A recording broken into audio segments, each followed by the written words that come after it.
1960 میں دنیا میں آئے اور جب 1979 میں انقلاب کامیاب ہوا تو اس وقت ان کی عمر صرف 19 سال تھی، مگر جو جذبے انقلاب تھا ان کے اندر، اس نے ان کو رہبر کبیر انقلاب اسلامی آیت اللہ العظمیٰ امام خمینی سے بہت نزدیک کر دیا، انتہائی نزدیک کیا، اور اس وقت سے ان کے ذہن میں وہ فرمان رہا جو مولا کائنات امیر المومنین علی بن ابی طالب علیہ السلام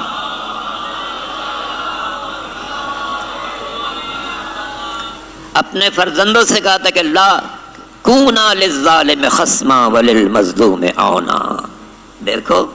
ظالم کے مخالف رہنا، مظلوم کے مددگار رہنا۔ آپ کے سامنے ہے ابھی بہت دن نہیں ہوئے، جب وہ شاید 1 مہینہ بھی نہیں گزرا جو پاکستان کے دورے پر آئے تھے، اور میں سمجھتا کہ یہ ان کی زندگی کا کوئی آخری دورہ تھا جو انہوں نے کسی ملک کا کیا ہے، اور یہ پاکستان کو یہ شرف ملا کہ وہ اتنے عظیم عالم، اتنے عظیم مدبر اور اتنے عظیم مجاہد کا استقبال ہم لوگوں نے اسلام آباد میں، لاہور میں، پھر کراچی میں کیا۔ کراچی میں ہم لوگوں نے ان کی پیچھے نماز بھی پڑھی، اور انہوں نے چیف منسٹر ہاؤس میں جو تقریر کی تھی ایک غیر معمولی تقریر تھی، جس میں ان کے ہر فقرے سے ان کی مجاہدانہ حیثیت نمایاں ہو رہی تھی۔ ظاہر ہے کہ انہوں نے تربیت حاصل کی اس عظیم انقلاب کے رہنما سے کہ جس نے ساری دنیا کو ایک پیغام دیا ہے کہ یاد رکھو لا شرقیہ لا غربیہ،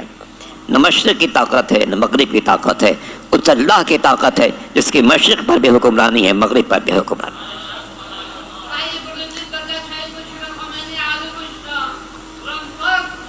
اللہم صلی اللہ علیہ وسلم۔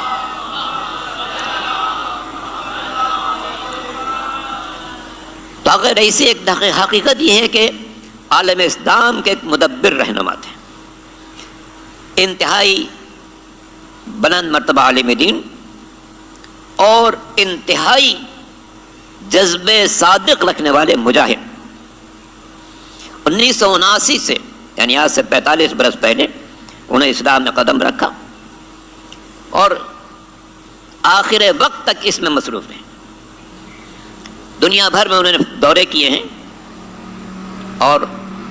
آپ جانتے ہیں کہ سعودیہ اور ایران کے درمیان گزشتہ 15 سال سے بلکہ اس سے بھی زیادہ عرصے سے بہت سخت صورتحال تھی، مگر آغا رئیسی نے اپنے تدبر سے، اپنی جرأت سے، اپنی ہمت سے تعلقات کو بحال کرایا، وہ مخالفت کا زور توڑا۔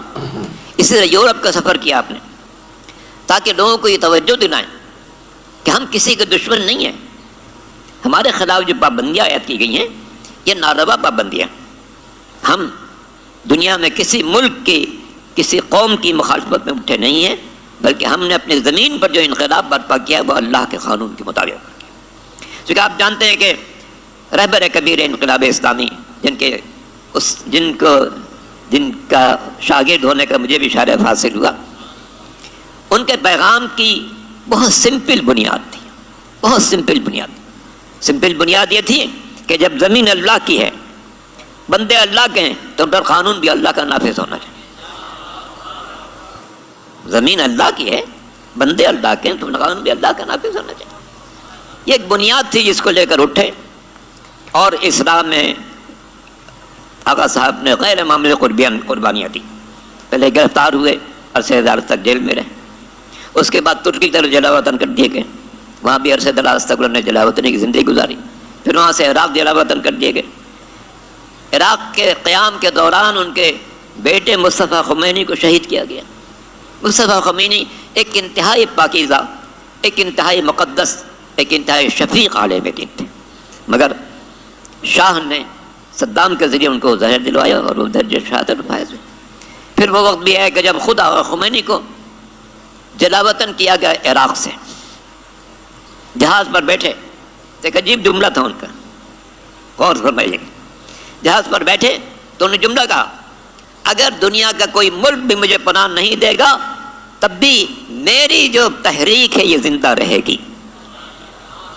تقریباً وہی بات ہے کہ جب کفار و مشرکین مکہ سرکار ابو طالب کے پاس آئے تھے اور پیغمبر کی شکایت کی تھی کہ یہ ہمارے بدھا کو برا کہتے ہیں، اور بہت ساری باتیں انہوں نے کی تھی۔ اس وقت پیغمبر نے کیا فرمایا تھا؟ اگر یہ لوگ میرے ایک ہاتھ پر آفتاب رکھ دیں اور دوسرے پر ماہتاب رکھ دیں اور یہ مطالبہ کریں کہ میں حق کی آواز بلند نہ کروں، تو یہ نہیں ہو سکتا۔ میں حق کی آواز بلند کرتا رہوں گا جب تک زندہ رہوں گا۔ رہبر کبیر انقلاب اسلامی آیت اللہ العظمیٰ آقا خمینی نے بھی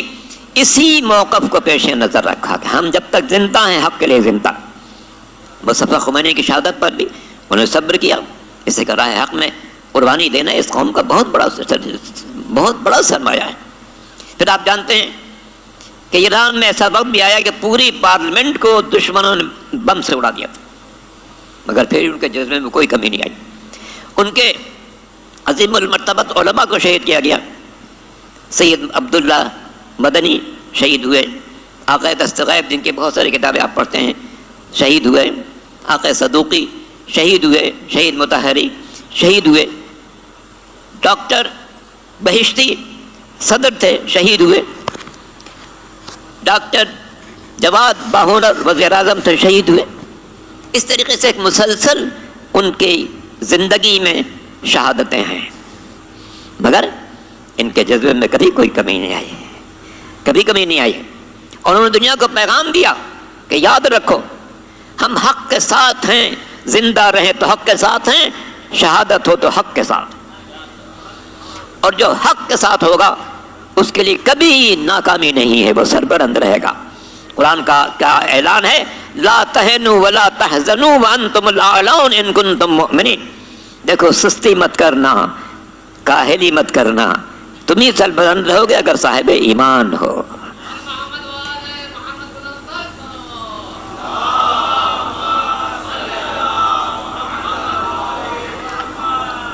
تو آقا ابراہیم رئیسی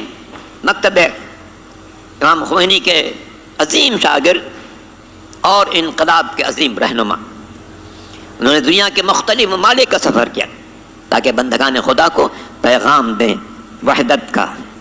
پیغام دیں اتحاد کا، پیغام دیں باہمی خلف وشاد سے دور ہونے کا، پیغام دیں مظلوموں کی حمایت کا۔ یہاں پر بھی جو انہوں نے چیف منسٹر میں ہاؤس میں تقریر کی تھی، اس کا بیشتر حصہ مظلوموں کی حمایت سے متعلق تھا، اور پوری زندگی اسی مشن پر رہے۔ اور آپ دیکھ رہے ہیں عجیب بات ہے، جو امام ہشتم حضرت علی رضا علیہ السلام کی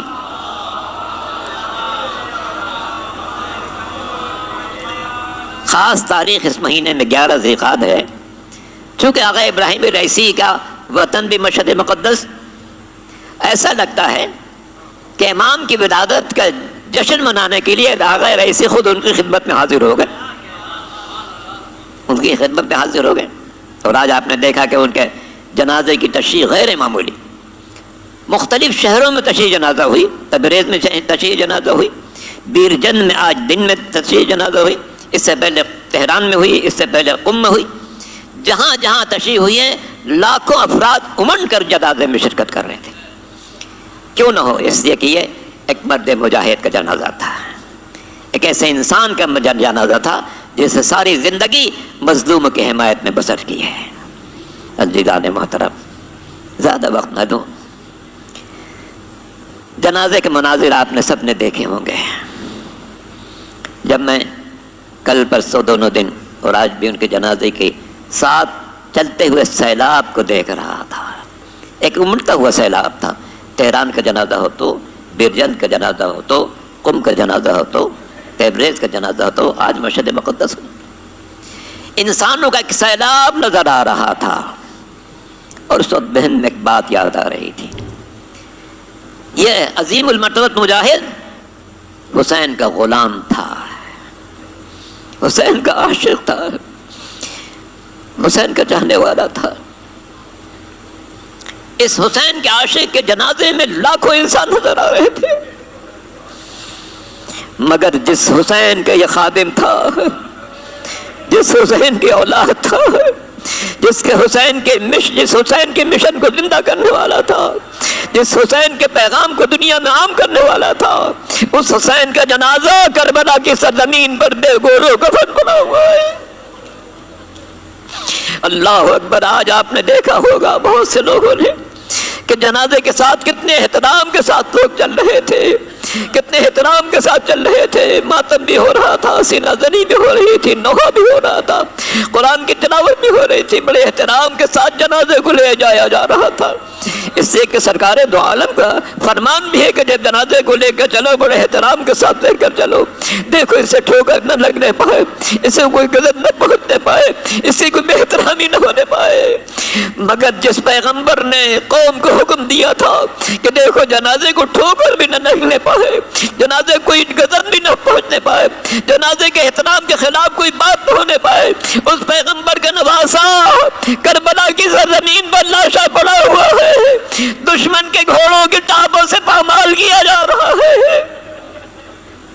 زیارت ناہیہ میں امام زمانہ فرماتے ہیں، ابھی آپ مفصل گفتگو امام کے بارے میں سماعت فرماتے رہے ہیں، زیارت ناہیہ میں امام فرماتے ہیں میرا سلام ہو اس سر پر جو نوکے نیزہ پر بلند کیا گیا ہے، میرا سلام ہو اس گلوے نازی پر جس پر کن خنجر چل رہا تھا، میرا سلام ہو اس جسم مبارک پر جسے گھوڑوں کی ٹاپوں سے پامال کیا جا رہا تھا۔ کیا عالم ہوگا جناب زینب کا جب بھائی کے لاشے کو ٹکڑے ٹکڑے دیکھ رہی ہوگی، کیا عالم ہوگا سید سجاد کا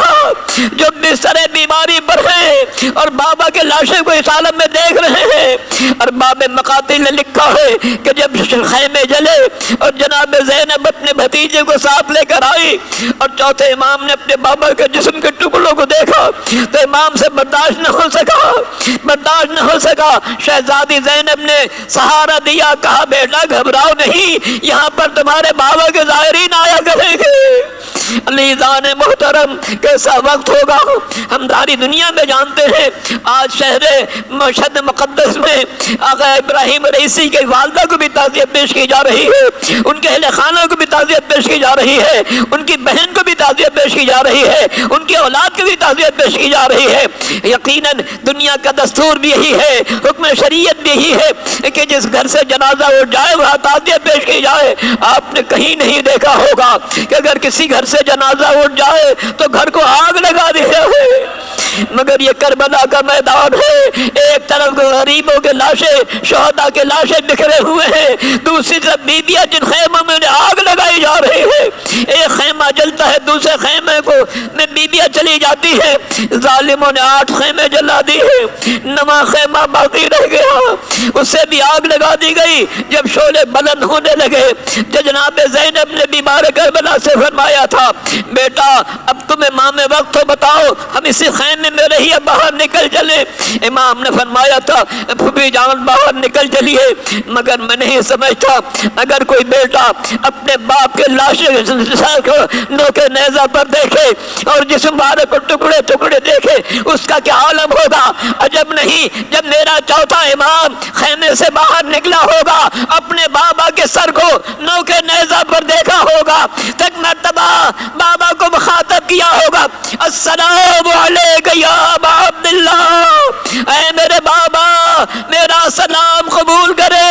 اگر میرے ہاتھوں میں ہتھکڑیاں نہ ہوتی، پیروں میں بیڑیاں نہ ہوتی، امکان ہوتا اے بابا آپ پر ثبوت لہد کر کے جاتا۔ افلاک سے آواز آ رہی ہوگی واہ حسینہ واہ حسینہ واہ حسینہ، ہائے میرا حسین، جسم